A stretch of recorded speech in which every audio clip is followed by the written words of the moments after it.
Bom dia, meu querido irmão, minha querida irmã da série Espírita. Bem-vindos a mais um episódio do nosso canal ABC da Ciência Espírita. Hoje, dia 19 de maio de 2024. Seja bem-vindo, tu que vens a este diminuto canal em busca aí de considerações acerca dessa ciência espírita que nos alarga os pensamentos, que nos seduz às nossas ações, aos compromissos edificantes de nossas almas e de nossas vidas aqui na Terra, nos compelindo a exercer maiores e melhores compromissos com nossas vidas, conosco mesmo e com o próximo. Como sempre fazemos, abrimos a lição do livro Caminho e Verdade e Vida, e a lição que nos traz é a 53, Paz. Disse-lhes, pois, Jesus outra vez: Paz seja convosco. João 20, versículo 21. E nos explica Emmanuel: muita gente inquieta, examinando o intercâmbio entre os novos discípulos do Evangelho e os desencarnados, interroga ansiosamente pelas possibilidades da colaboração espiritual junto às atividades humanas. Por que razão os emissários do invisível não proporcionam descobertas sensacionais ao mundo? Por que não revelam os processos de cura das moléstias que desafiam a ciência?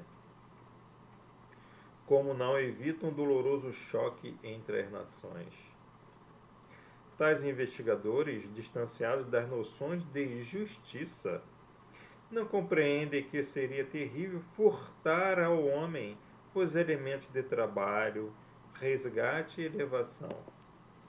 Aborrecem-se comumente com as reiteradas e afetuosas recomendações de paz das comunicações do além-túmulo, porque ainda não se harmonizaram com o Cristo. Vejamos o Mestre com os discípulos quando voltava a confortá-los do plano espiritual. Não lhe observamos na palavra qualquer recado torturante. Não estabelece a menor expressão de sensacionalismo. Não se adianta em conceitos de revelação supernatural. Jesus demonstra-lhes a sobrevivência e deseja-lhes paz. Será isso insuficiente para a alma sincera que procura a integração com a vida mais alta? Não envolverá em si grande responsabilidade o fato de reconhecer-lhes a continuação da existência, além da morte, na certeza de que haverá exame dos compromissos individuais?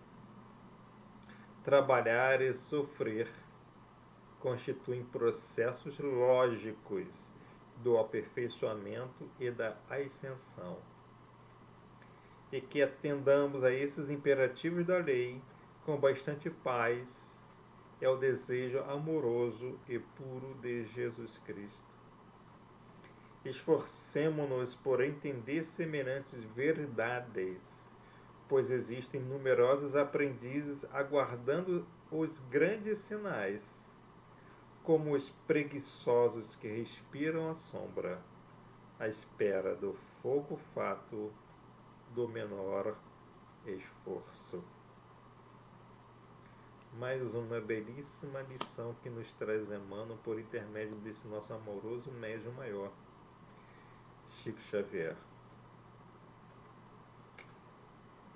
O médium maior que nós tivemos, diga-se de passagem, o nosso amigo e irmão maior, Jesus Cristo, médium direto de Deus. Estabeleceu os pródromos de nossa criação, da nossa perfeita harmonia com o amor sincero e infinito de Deus. E a lição aqui de Emmanuel nos traz o reconforto da palavra singela estabelecendo em nós as motivações fundamentais de Jesus, que não buscou acercar-nos de conselhos e advertências sobrenaturais, espantando ou dilatando as nossas percepções através de falsas promessas. Ao contrário, dilatou nossas percepções para o conceito de uma vida maior e que nos exortou a tomar a nossa cruz em equilíbrio, em paz. É o que Emmanuel nos traz aqui. E a qual findamos esse pequeno estudo, esse inicial estudo com essa palavra maravilhosa. Trabalhar e sofrer constitui processos lógicos do aperfeiçoamento e da ascensão. Trabalha e sofre porventura, mas com paz. Hoje, com os benefícios da paz que nos irmana do alto, iniciamos o nosso episódio número 64, refletindo sobre o capítulo 18, obsessão, que nós carinhosamente trazemos aqui também o subtítulo de Esclarecimento Amor. Como sempre falamos, nós estudamos aqui a obra Missionários da Luz, psicografia de Chico Xavier, ditada pelo espírito André Luiz, publicada pela Federação Espírita do Brasil em 1943. O capítulo, título original Obsessão, é um capítulo sobre a reunião de atendimento fraterno a casos de obsessão aos nossos irmãos aqui encarnados. É um capítulo que nos enriquece os sentidos ao observarmos os casos de obsessão e as reuniões de esclarecimento amor. André Luiz nos apresenta fatos como estágio para a possessão, o papel do esclarecedor espiritual, também chamado intérprete, junto aos obsessores, a importância da autoeducação, o papel das palavras mento-sentimentais para a lavagem mental, o esquecimento do pretérito pelo obsessor, o quadro de conjugação mediúnica entre obsessor e obsidiado, e a sessão de que participa apresenta o caso de 5 irmãos encarnados, sendo apenas a de uma jovem em estágio mais avançado de libertação da obsessão. Portanto, por que nós entendemos que os quadros, de desobsessão ou as reuniões de desobsessão são quadros de esclarecimento amor? Porque revelam a ligação entre o obsessor e o obsidiado através, sobretudo, de um mecanismo mediúnico. Então, a importância desse entendimento. Através de quê? De um mecanismo de atuação perispiritual e de ideias-formas. E, por outro lado, mostra o capítulo a importância da cura com o apoio da sua própria autoeducação. A obsessão é um dos capítulos mais estudados na doutrina espírita. É trazido lá no capítulo 9 do Livro dos Espíritos, da intervenção dos espíritos no mundo corporal. E tem toda uma obra chamada Livro dos Médiuns, que traz aí amplos casos e conhecimentos acerca da utilização do esclarecimento amor no desenvolvimento eficaz da mediunidade e do apoio aos casos de obsessão. Portanto, André Luiz ele vem apresentar os casos de dentro da perspectiva da ação espiritual numa sessão espírita. Após esse capítulo de André Luiz, vários outros livros se demonstraram aí, se apresentaram para nós. Mesmo ele, mesmo André Luiz, no seu livro Desobsessão. Mas temos aí obras de Sueli Caldas, Hermílio Trindade e tantos outros, né? Diálogo com as Sombras, Obsessão e Desobsessão, Dramas da Obsessão. Enfim, temos aí larga literatura para tratar deste assunto. Mas nós aqui, humildemente, vamos apenas apresentar alguns apontamentos que nos enriquecem a alma nessa obra de André Luiz, precursora talvez aí desse conhecimento do lado espiritual, da visão espiritual do trabalho espiritual. Portanto, André Luiz adentra uma sessão de atendimento a casos de obsessão na companhia de Alexandre, seu venerável e amável instrutor, e pergunta se obsessão é um caso de mediunidade. E Alexandre responde: médios, meu amigo, inclusive nós outros, os desencarnados, todos somos. Em vista de sermos intermediários do bem, que procede de mais alto, quando nos elevamos, ou portadores do mal, colhido nas zonas inferiores, quando caímos em desequilíbrio. Daí, portanto, porque a mediunidade ela é um princípio básico do espiritismo. E o que é obsessão, né? Obsessão nós podemos tratar como são quadros de obsessão, são reflexos de dramas existenciais pretéritos, nos quais se revelam a necessidade de esclarecimento, autodomínio e esforço próprio, estabelecendo-se os estágios de atendimento. Ou seja, André Luiz traz aqui, nesse capítulo, a visão de que, de acordo com os estágios de atendimento, as sessões de ajuda espiritual se fazem apenas em socorro, ou seja, para permitir o não agravamento daquelas ações de obsessão. Enquanto outros, né, já mais adiantados no seu autodomínio, as sessões espirituais ajudam a acelerar o processo de libertação ou de esclarecimento.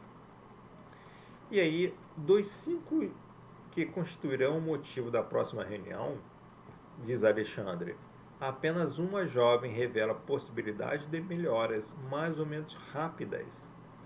Os demais comparecerão simplesmente para socorro, evitando agravo nas provas necessárias.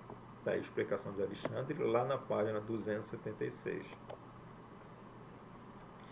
E qual o papel mais importante do obsidiado? Que ele pode ter é o seu próprio interesse na sua cura e não a espera do milagre da mesma. Então, meus queridos irmãos, não leve aquele irmão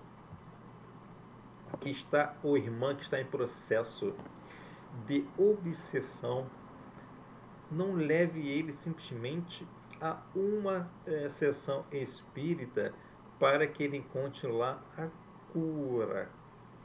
É preciso uma conversa inicial para que ele entenda que a cura começa no seu autodomínio, na sua autoeducação.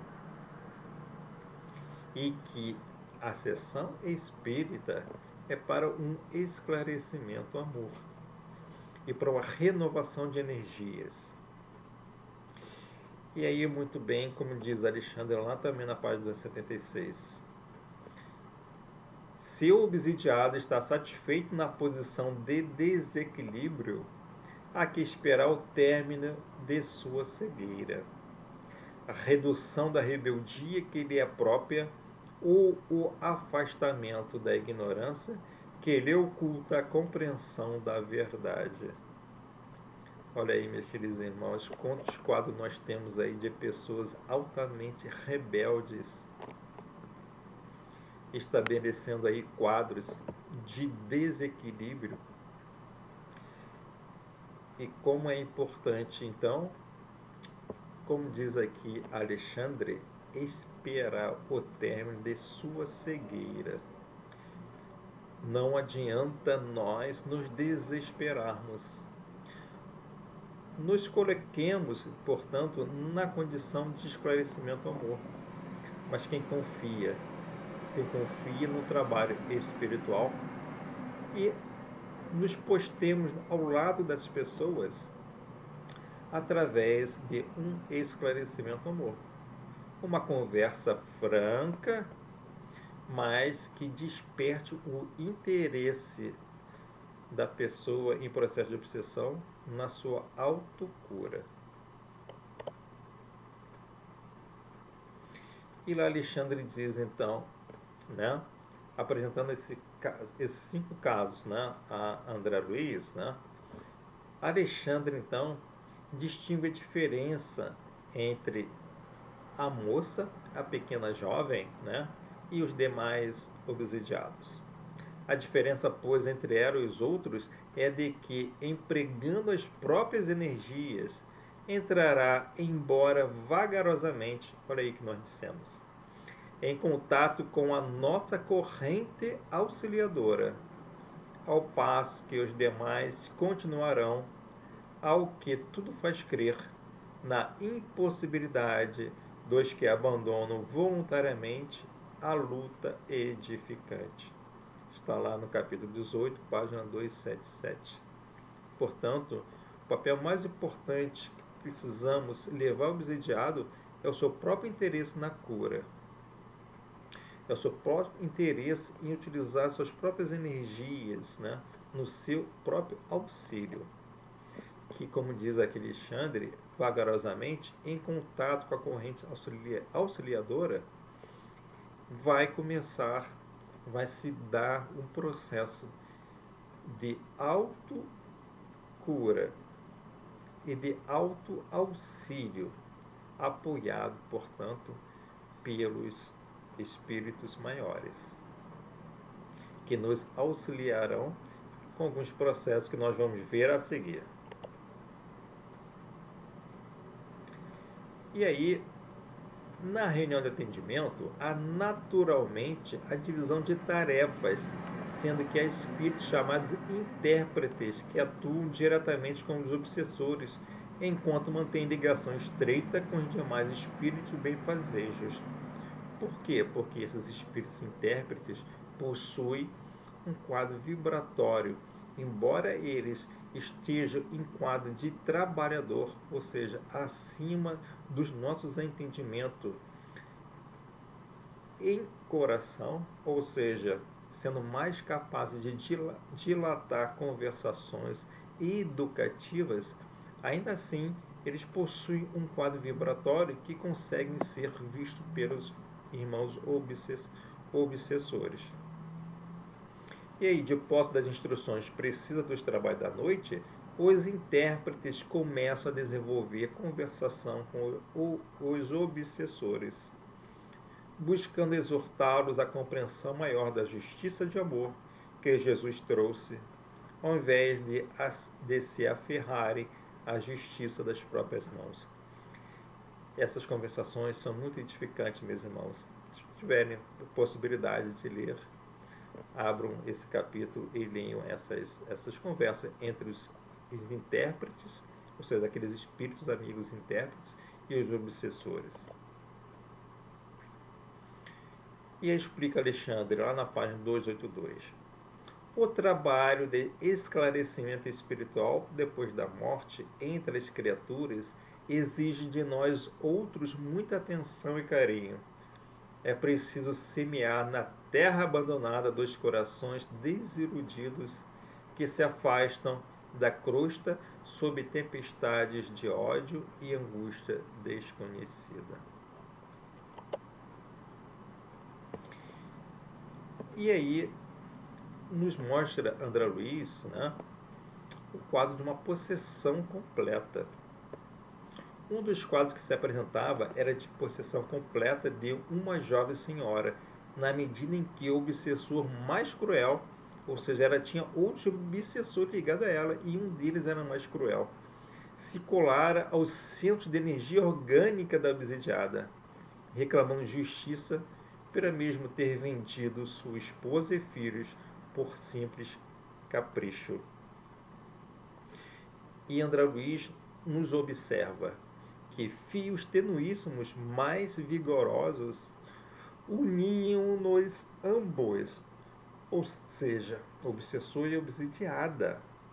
E ao passo que o obsessor nos apresentava um quadro psicológico de satânica lucidez, a desventurada mulher mostrava aos colaboradores encarnados a imagem oposta, revelando angústia e inconsciência. Está lá na página 285.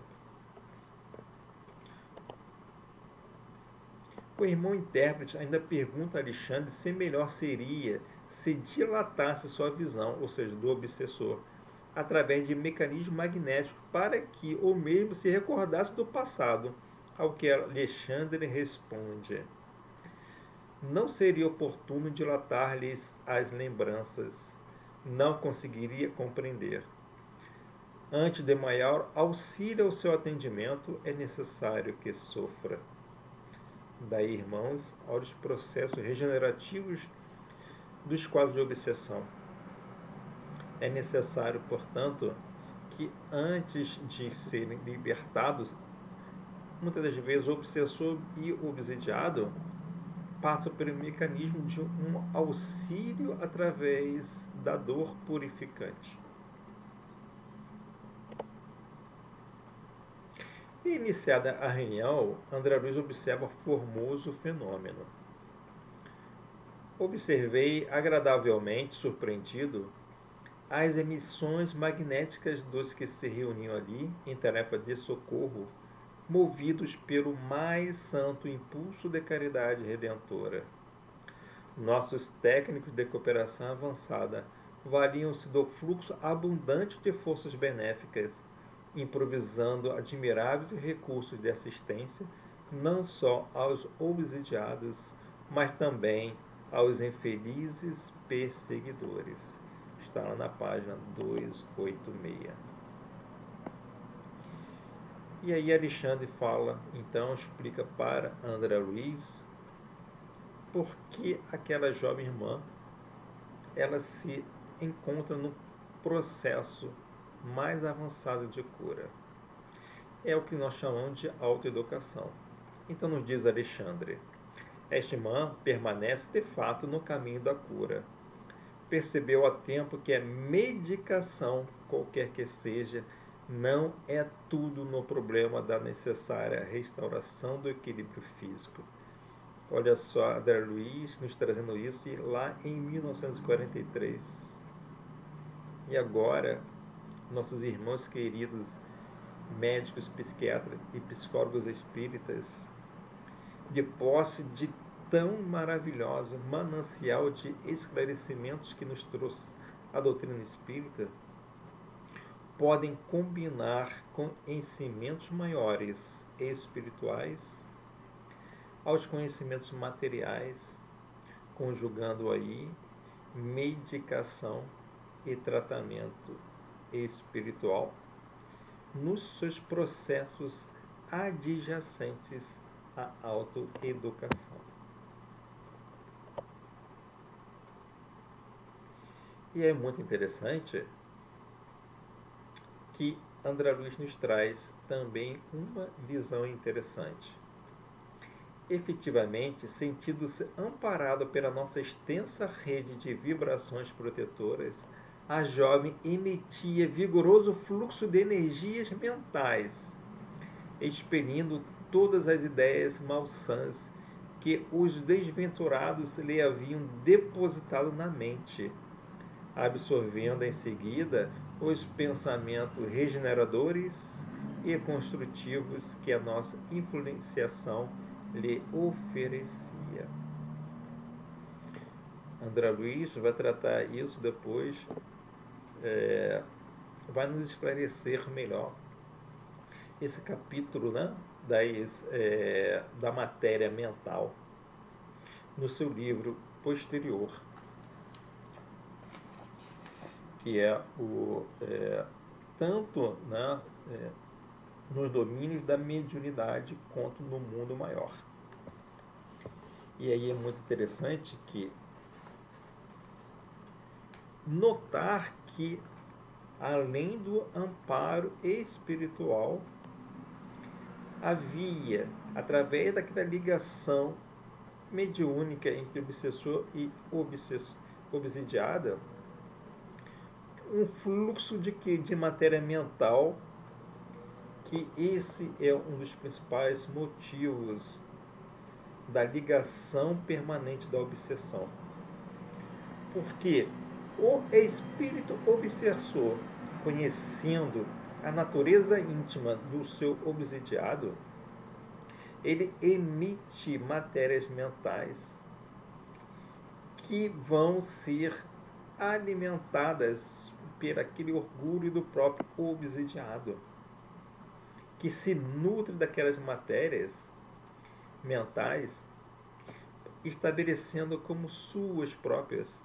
E, na maioria das vezes, como vemos pessoas aí que se utilizam de palavras como eu sou assim mesmo, eu não mudo, ou a minha opinião é a que vale, e outros tantos pontos de vista em que se exalta a si próprio e não ouve, simplesmente ela não ouve. Por quê? Porque a matéria mental está alojada. E contos daqueles que mal sabem, já em estado de obsessivo, são logrados a receber como que pequenas palavras que funcionam como verdadeiros gatilhos mentais que lhe despertam a fúria ou as situações vexaminosas de acordo com as solicitações das situações em que se encontra. Exemplo, né? Então, às vezes tem uma palavra, um gatilho mental, que uma palavra fala, e o obsessor colocou essa palavra. Olha, viu? Chamou disso. Não pode. E aí vem toda aquela enxurrada de valentia orgulhosa que nos precipita aos desarrolhos das nossas ações impensadas. Ou sendo nas repetições de falas alimentadas por o nosso vigorismo das nossas ligações com esses irmãos obsessores, ou simplesmente drenando de nós mesmos aqueles fluxos mentais do pretéritos que se apresentam, que precisariam ser dominados, mas que se apresentam, porque são aí libertados através desse gatilho mental magnético em que o obsessor estabeleceu em ligação. Quando, na realidade, não só nós vamos ver no próximo episódio, se dá também através, como nós vimos, né, da ligação aos centros orgânicos, a produção de doenças orgânicas. Mas destacamos aqui o maravilhoso quadro dessa irmã, jovem irmã, que então se revigorava daquelas vibrações, emitindo que pensamentos beneficiais, como diz aqui André Luiz, energias mentais, auxiliando a própria sessão e auxiliando a si próprio na lavagem mental, absorvendo novos pensamentos regeneradores e construtivos que a assistência espiritual lhe oferecia. queridos irmãos, queridas irmãs, vocês podem ver um pouquinho mais de alguns pontos em que nós apresentamos aqui no episódio 17 e 18 sobre forma-pensamento, em que discutimos aí a força mental-criativa, o perispírito como veículo do pensamento, a energia psico-sutil. E também nos capítulos 40 e 41, falamos sobre bacilos psíquicos, a diferença entre vampirismo e obsessão. E vamos estudar também lá no 39 essa questão da micropatologia psíquica que falamos aqui, que são através das ideias formas. Meus queridos irmãos, muito obrigado por mais um dia de pequeno estudo. Seja feliz hoje e sempre. Encontre a paz em ti mesmo, para que tu possas passar a paz para o trem, para o seu ambiente.